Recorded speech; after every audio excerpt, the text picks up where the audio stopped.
Q4 is right around the corner, and you're probably having a lot on your mind from those last sales that you want to run for the end of the year. It's that last push. But when we have so much going on in our brains, it's really hard to miss key important content that is related to how our brand is portrayed or connected to our audience. So, what you want to do is you want to do a quick Q4 audit before you start publishing that content and start focusing on your sales. So the first thing that you want to do is you want to do this quick audit.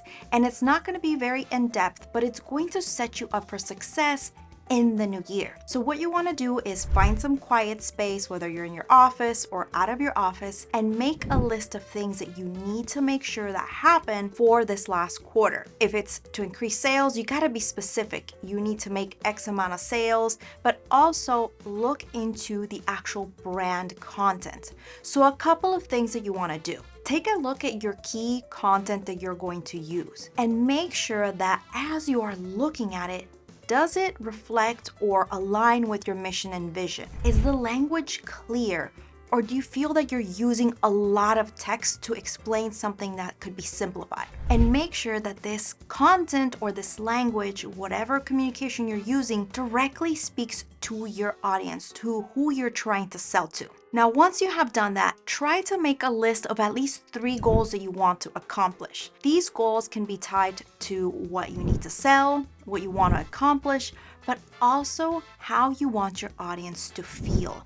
This emotion side is a key point to what takes us to part number 2. In part number 2, you're going to take what you just wrote and now think about what type of content you need to design to support these goals. So make a list of whether you need to create video content, you need to have, let's say, Reels covers, you need to create carousel posts to break down important information, you need to have sales content. Sit down and make a list of all of these types of content that you need to have. Now, if you have a lot of these designs already, great. What I suggest is that you pause this video and gather all of your content together and put it, whether you're using Miro or printing them on a small sheet of paper and taking a look at them all together. When you look at them all together, you're going to do a couple of things. You want to see if there's consistent use of language, meaning are you using certain types of words in one and then you're using something different? So it almost sounds like a different personality.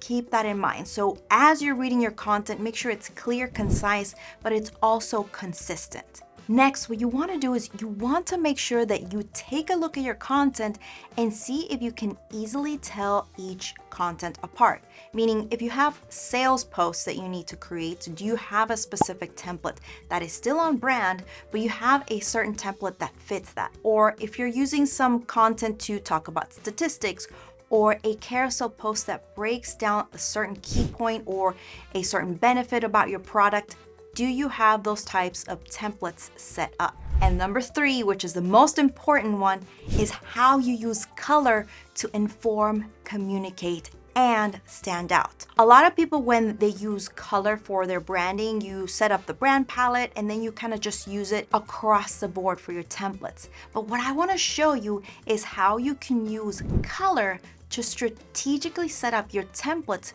to inform call to action items, sales, and certain areas where you really want to capture the attention before people start reading. People are always going to find color and shapes first before they read any content. So you want to use this strategically. So I'm going to show you a quick example and how you can do this using Adobe Express. Let's take a look at these designs here. Overall, when you look at them, they do feel harmonious. They're using a similar color palette, but they each have a different purpose. Some of them are to talk about sales. Other posts are to talk about tips. They have a newsletter. They have an event gathering. They have another piece of content where they're introducing you to one of their guides. But when you look at this overall, you can't really tell the templates apart. Even though I designed this on purpose to look aesthetically balanced and there's hierarchy with the content, the colors really don't do this brand a service. However, when we get strategic about what colors we use for call to action or to grab attention to important key points, we can see a big difference. Now, the brand identity is the same.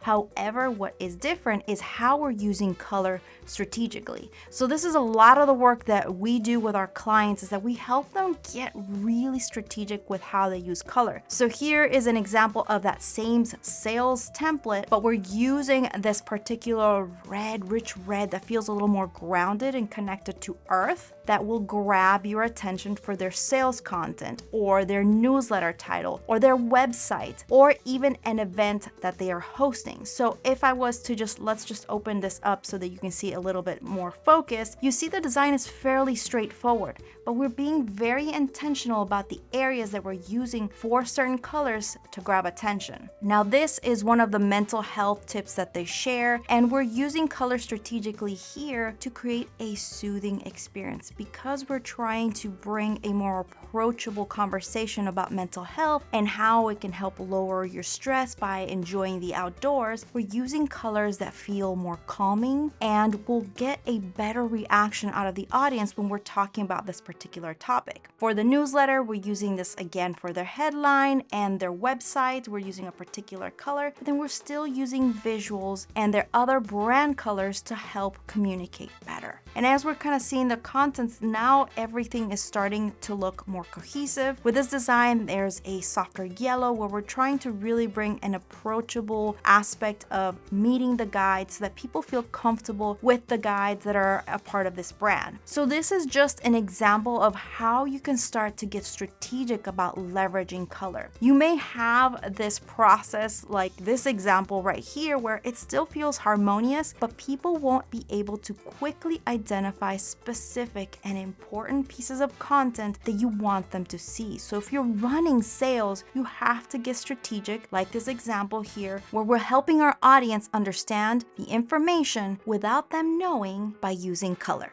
¿Te gustó este video? Did you like this video? Well, make sure that you hit the little campanita, the little bell, and subscribe so that way you can stay connected for the next time that I post a new video. And of course, please share this with anyone that might find this valuable.